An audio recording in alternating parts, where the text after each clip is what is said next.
Welcome to back to my YouTube channel BRM civil site work. मैं engineer Rahul Roy आपका स्वागत करता हूं तहे दिल से मेरे यूट्यूब चैनल पर BRM सिविल साइट वर्क में।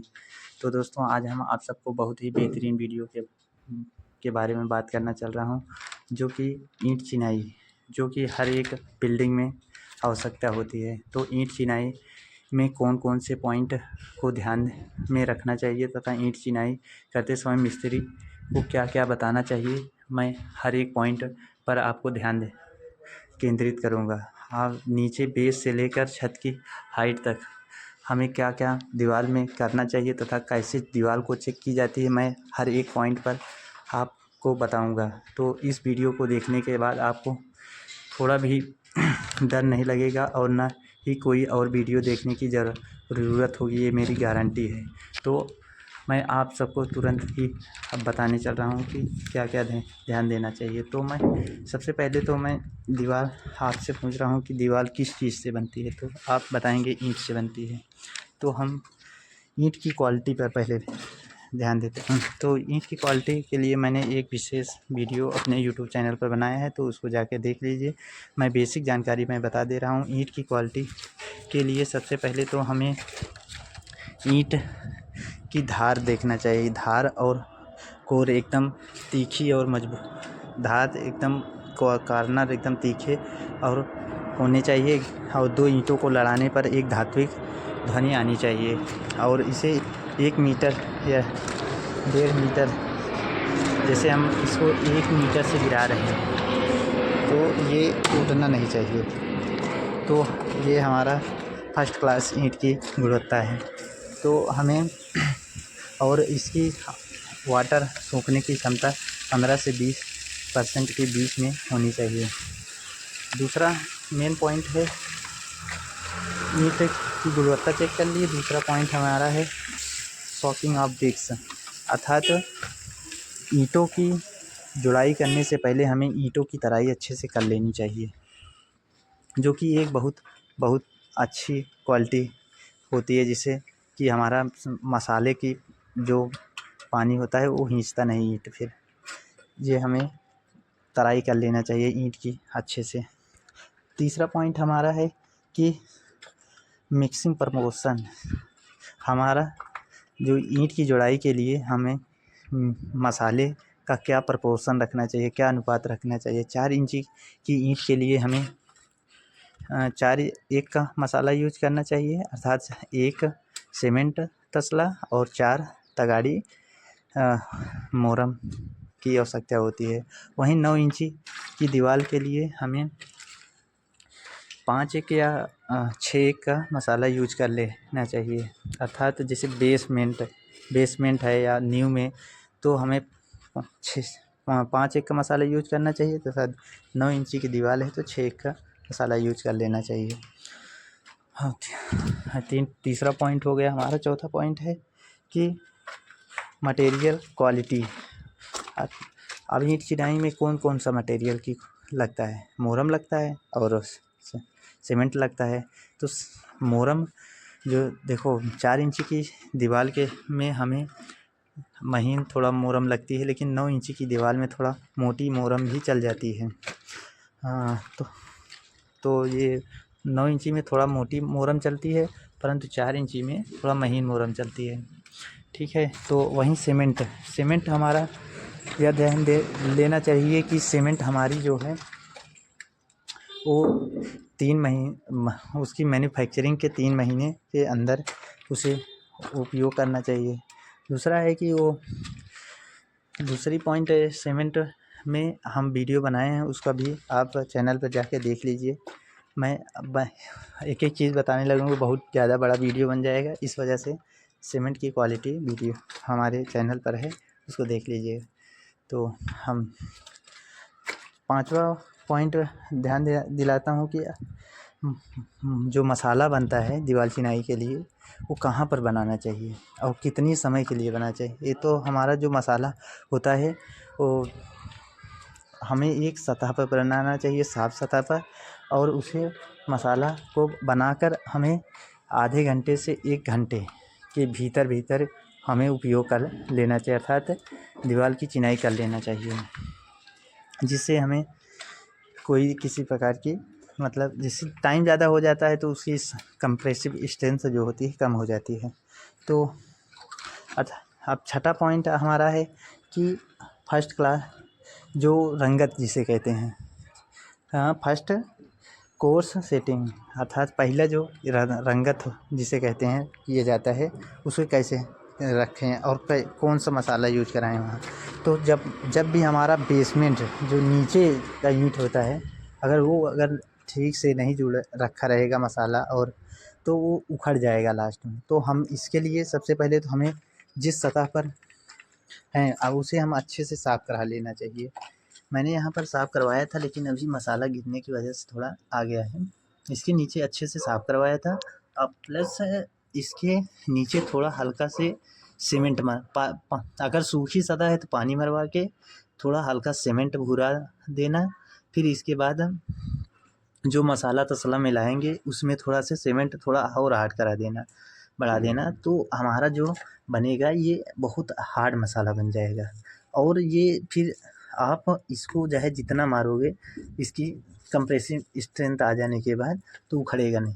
तो ये हमारा और ये जो ईंट है इसे हम सूते में ही लगाना चाहिए, क्योंकि अगर ये दीवार का नींव की भांति काम करता है। अगर ये गड़बड़ हो गया तो फिर ऊपर की सारी दीवारें गड़बड़। इसे एक लाइन में ही बिछाना चाहिए, एक सूते में ही बिछाना चाहिए। तो ये विशेष ध्यान देना चाहिए आप इंजीनियर भाइयों और मिस्त्री भाइयों को। अब 7वां पॉइंट है कि हमारा बॉन्डिंग पैटर्न।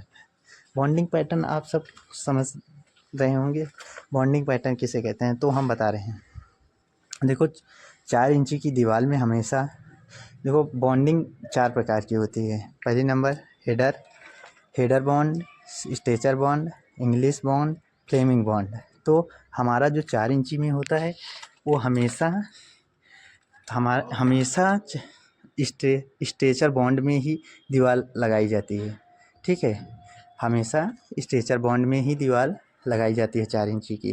परंतु 9 इंची में कहीं फ्लेमिंग बॉन्ड लगाई जाती है तो कहीं पर इंग्लिश बॉन्ड लगाई जाती है। ये हमारा इंग्लिश बॉन्ड है। हम आपको वीडियो में एक फ़ोटो दिखा रहे होंगे। ये चारों बॉन्ड हैं, आप इसको अच्छे से देख लीजिए। तो हम अब अगले पॉइंट पर बढ़ते हैं। 8वां पॉइंट हमारा है कि जॉइंट थिकनेस। हम 2 ईंटों को जोड़ने के लिए एक मसाला भरते हैं बीच में, तो वो मसाला कितना होना चाहिए। तो हम इसमें बता रहे हैं कि ये 10 से 12 mm के बीच मसाला रखा जाता है। एक अंगुली ऐसे एक अंगुली के बीच में 10 से 12 mm मसाला रखा जाता है। ठीक है, तो अगला पॉइंट है कि हमें दीवार जैसे उठ गई तो इसको हम कैसे चेक करेंगे कि ये दीवार। 8वां पॉइंट है कि प्लम्ब और स्पिरिट लेवल वर्टिकल कैसे चेक करें और इसकी क्षैतिज कैसे। हमें हमेशा जैसे साहुल जिसे कहते हैं साहुल, 8वां पॉइंट में हम आप सबको साहुल बता रहे हैं।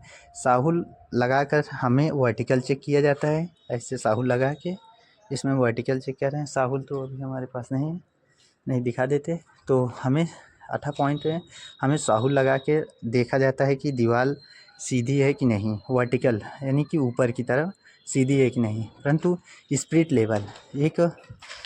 लेवल आता है। मैं हो सकूँगा तो वीडियो में आपको फ़ोटो दिखा दे रहा हूँ। तो ये है स्पिरिट लेवल से हमें हमारी क्षैतिज देखा जाता है कि ये लेवल में है कि नहीं, दीवार क्षैतिज में एक बराबर चल रही है कि नहीं। इसे सूते से भी चेक किया जाता है, क्योंकि सूता जब लगा रहता है तो एक लेवल में यहाँ से वहाँ लगा रहता है। परंतु जब इधर ऊंचा हो जाता है उधर क्या ऊंचा हो जाता है तो हमारा सूता भी नहीं बता पाता है। तो इसे हम स्पिरिट लेवल से या पाइप लेवल में पानी भर कर चेक कर सकते हैं कि हमारा लेवल में दीवार उठ रही है नहीं। तो हम अब 9वां पॉइंट पर बात करते हैं कि 9वां पॉइंट हो गया। वो 10वां पॉइंट पर हम बात करते हैं फ्रॉग की स्थिति। आप लोग फ्रॉग माने मेढक समझ रहे होंगे, परंतु यहाँ ईंट में एक फ्रॉग होता है जो कि फ्रॉग इसे फ्रॉग कहते हैं। ये जो ईंट में गड्ढा बना होता है इसे फ्रॉग कहते हैं। इसकी 1, 4, 10 इसकी स्टैंडर्ड साइज़ होती है, परंतु हर ईंट में अलग अलग साइज़ होती हैं। तो हम इसमें इस फ्रॉग का काम होता है कि जैसे ईंट पहले तो हमारी एक फ्रॉग का काम होता है कि हमारी जैसे ईंट किस कंपनी का है उसके पता लगे। जैसे ये राम जी है, तो ये राम जी अपना प्रचार भी कर रहे हैं और इसका काम है कि इसे दीवार में जोड़े। अब इस फ्रॉग को हमेशा ऊपर रखा जाता है, ये हम विशेष ध्यान देना। फ्रॉग को हमेशा ऊपर रखा जाता है और जैसे इसको मसाला भरते हैं फिर दूसरा ईंटा जोड़ते हैं तो ये बॉन्डिंग अच्छा बनता है, इस वजह से ये फ्रॉग बनाया जाता है। फिर हम अगले पॉइंट पर चलते हैं। 11वां पॉइंट है हमारा, एक दिन में दीवार कितनी जोड़ना चाहिए। तो हम बता दे रहा हूँ कि एक दिन में हमारी दीवार 1 से 1.5 मीटर तक जोड़ना चाहिए, क्योंकि अगर 1 से 1.5 मीटर से ज़्यादा जोड़ देंगे तो जो मसाला होता है वो गीला होते हैं, तो वो सेटल मतलब भागने लगता है मसाला। तो ज़्यादा ऊंची दीवार नहीं जोड़ना चाहिए, 1 से 1.5 मीटर तक स्टैंडर्ड जो IS कोड के अनुसार है मैं उसको बता रहा हूँ। 1 से 1.5 मीटर के एक दिन में जो चिनाई करना चाहिए, जिससे हमारी दीवार जिस स्थिति में है उसी स्थिति में बनी रहेगी। अधिक करनेंगे तो सेटलमेंट होने की संभावना रहती है। 12वां पॉइंट है कि ranking of joint. Ranking of joint किसे कहते हैं, तो आज हम आप सबको रैकिंग ऑफ जॉइंट बताता हूँ, जिसे हम ग्रुप कहते हैं। ये हमारा ग्रुप है जिसे ग्रुप कहते हैं। ये जो चिनाई कर जोड़ होते हैं उसमें ये ग्रुप बांटे जाते हैं, इसे हम ग्रुप कहते हैं। ग्रुप कहते हैं इसी लोग, और रैकिंग ऑफ जॉइंट कहते हैं किताबों में, ठीक है। तो इसे हम ग्रुप कहते हैं। ग्रुप का काम होता है कि एक तो दिखने में बहुत अच्छा लगता है, दीवार अगर जुड़ जाती है तो ग्रुप काटने से दीवार ईंट दिखते बहुत अच्छे हैं। और इसका मेन कारण होता है ग्रुप का कि जब प्लास्टर होता है तो ये प्लास्टर और दीवार के मध्य बॉन्डिंग का अच्छा कार्य करता है, इस वजह से हमारा ये ग्रुप जो होता है इसलिए दिया जाता है। ग्रुप की जो गहराई होती है 10 से 12 mm ली जाती है। इसे हम किसी ग्रुप ऐसे लाइन या किसी प्लाई से या किसी कन्नी की सहायता से काट देते हैं, ठीक है। तो हमारा 13वां पॉइंट है क्वीन क्लोजर। क्वीन क्लोजर आप लोग समझ रहे होंगे किसे कहते हैं, जिसे खंडा कहते हैं मिस्त्री लोग, लगाया जाता है। तो मैं आप सबको बता दे रहा हूँ कि क्वीन क्लोजर किसे कहते हैं। क्वीन क्लोजर बेसिकली दीवार को चाल बनाने के लिए दिया जाता है। जैसे कि चाल कैसे बनाने के लिए, तो जैसे चाल ये जैसे एक यहाँ आया तो दूसरी चाल यहाँ आई, तीसरी यहाँ आई, तो ये जैसे ये इसके फेस में ना कटे, इस वजह से ये क्वीन क्लोजर यूज किया जाता है। कि मतलब कि एक ये जैसे कटा है तो ये इसके फेस में ना आए, इस वजह से क्वीन क्लोजर दिया जाता है, नहीं तो एक फिर चाल नहीं कर पाएगी। तो इसलिए क्वीन क्लोजर हमेशा 4 इंच की दीवार में क्वीन क्लोजर पहले दिया जाता है। ये है क्वीन क्लोजर, छोटा से 5 सेंटीमीटर का स्टैंडर्ड साइज होती है। बाकी तो ईंट काट के लगाते हैं जितना कट जाए, ठीक है। तो ये हमारा क्वीन क्लोजर है, 4 इंची में पहले दिया जाता है, परंतु 9 इंची में हमेशा सेकेंड ईंट पर दिया जाता है। जैसे ये 9 इंची की दीवार है, मैं दिखा दूँ आपको, आई थी तो यहाँ हमारा क्वीन क्लोजर छोटा सा ये दिया हुआ है। ये क्वीन क्लोजर छोटा से 5 इंची का 5 सेंटीमीटर का दिया जाता है। ये हमारा क्वीन क्लोजर होता है जो कि 9 इंची में दूसरे ईंट पर दिया जाता है, परंतु 4 इंची में पहले ही दे दिया जाता है। ये क्वीन क्लोजर पहले दिया गया है 4 इंची में, 9 इंची में दूसरे ईंट पर दिया जाता है, ठीक है। तो हमारा अब अगला पॉइंट आता है, 14वां पॉइंट है कि जॉइंट ऑफ फिलिंग। मतलब कि ईंटों को जॉइंट कैसे किया जाए। जॉइंट करने के लिए हमें जो मसाला है इसमें अच्छे से कन्नी से ऐसे ऐसे करके मसाला भरा जाए, ताकि जो एयर ना रहे और मसाला 2 ईंटों में अच्छा से जकड़ ले, ठीक है, अच्छा से। इससे क्या होता है कि जैसे कि बरसात हो या सीलन आने की से पानी बाहर आता नहीं और मजबूताई भी ईंट में रहती है। ये पॉइंट हमेशा 14वां पॉइंट भी ध्यान देना चाहिए।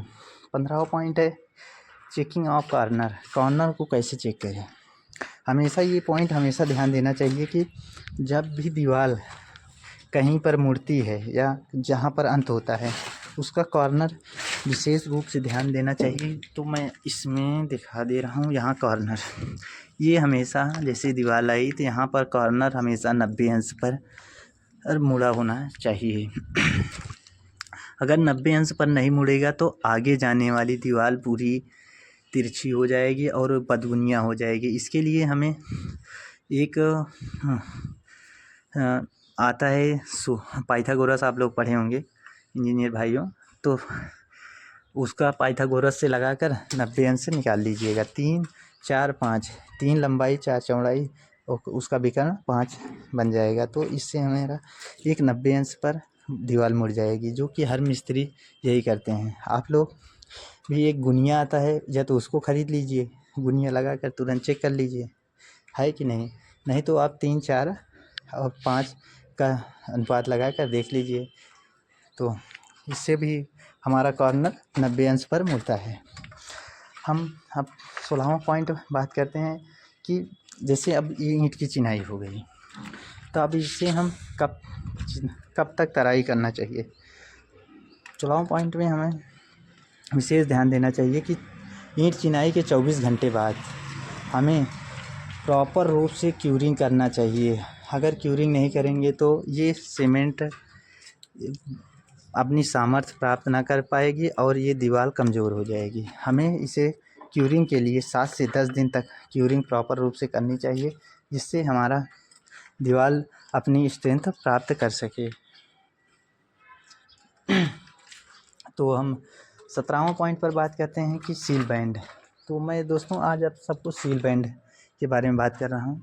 तो सील बैंड किसे कहते हैं। सील बैंड हमारा बेसिकली 4 फीट पर एक सील बीम की भांति कार्य करता है। इसे प्रॉपर क्यों दिया जाता है, तो मैं दोस्तों ये बता दे रहा हूँ कि इसे इसलिए दिया जाता है क्योंकि 4 इंची की दीवार में अगर सील बैंड नहीं देंगे तो लोड जो होता है प्रॉपर रूप से डिस्ट्रीब्यूट नहीं हो पाता है। इस वजह से हमें सील बैंड दिया जाता है और सील बैंड देने से हमारी ये दीवार मजबूताई आ जाती है और लोड डिस्ट्रीब्यूट प्रॉपर रूप से होता है। और ये हमेशा ये 4 इंची ही दिया जाता है सील बैंड। ठीक है दोस्तों, सील बैंड के लिए क्यों दिया जाता है, तो सील बैंड हमारा इसलिए दिया क्योंकि दीवार में क्रैक्स ना आए। क्योंकि जैसे अब भार यहाँ आ रहा है तो भार यहाँ आएगा, तो अगर ये सील बैंड नहीं रहेगा डायरेक्ट ऐसे नीचे चला जाएगा तो यहाँ कहीं भी क्रैक्स आ जाते हैं। लेकिन अब जैसे यहाँ से आया भार, यहाँ अब जैसे ईंट यहाँ नहीं लगी है, अब भार आया तो ये सील बैंड है, यहाँ भी अब भार आएगा, यहाँ भी हर जगह डिस्ट्रीब्यूट होगा ना। इस वजह से कह रहे हैं कि सील बैंड देना चाहिए। सील बैंड के लिए हमें M20 या M15 का मसाला यूज करना चाहिए और बेसिकली इसमें 2 सरिया यूज कर लेना चाहिए 8 mm की। तो ये हमारा पॉइंट हो गया 17वां। 18वां पॉइंट हमारा है कि लिंटर बीम। हम आप सबको लिंटर बीम दिखा दे रहा हूँ। तो ये हमारी है लिंटर बीम, देखिए मैं अच्छे से दिखा रहा हूँ। तो ये हमारा लिंटर बीम है। जब भी हम लिंटर बीम की जुड़ाई करें, अगर हम ऊपर आ गए हैं सील बैंड से ऊपर, तो सील बैंड के ऊपर हमारा लिंटर बीम आता है। लिंटर बीम को हमेशा ध्यान देना चाहिए, जैसे 2 है, ये एक इधर है और एक इधर है। तो हमेशा जब भी लिंटर बीम डालने लगना है तो इसका लेवल दोनों दरवाजे, विंडो, दरवाज़ा, कॉलम का लेवल ले लेना। फिर इसके बाद इसमें लिंटर बीम डालना। लिंटर बीम के लिए अगर जैसे कॉलम है तो कॉलम थोड़ा से यहाँ पर तोड़ लेना चाहिए, जैसे कि मैंने यहाँ तोड़वाया था कॉलम थोड़ा हल्का से, ताकि सरिया उसमें जाके फंस सके और अच्छे से बॉन्ड बन सके। कॉलम को थोड़ा से यहाँ दे रहा हूँ, मैंने तोड़वाया था। तो ये देख लीजिए अच्छे से तोड़ के थोड़ा से सरिया में कॉलम में फंसा देना चाहिए, जिससे हमारा लोड आसानी से डिस्ट्रीब्यूट कॉलम में हो जाए। और इसका लेवल लेना बहुत ज़रूरी है कि नहीं तो खिड़की बाद में लगने में बहुत प्रॉब्लम आती है। ठीक है, इसके लिए M20 का मसाला यूज करना चाहिए। बेसिकली इसमें 4 सरिया यूज कर लेना चाहिए और इसमें 2x2 की रिंग यूज करना चाहिए। Ring 150 by 150 centre to centre रखनी चाहिए और इसमें 2x2 की रिंग आती है, उसको डालना चाहिए और प्लस इसमें M20 का मसाला यूज कर लेना चाहिए। तो हमारा ये हो गया लिंटल बीम। तीसरा पॉइंट है तीसरा कह रहे हैं 19वां पॉइंट ये है कि दीवार की आखिरी रद्दा कैसे चिनाई करें। तो मैं आपको दिखा दे रहा हूँ दीवार का आखिरी रद्दा।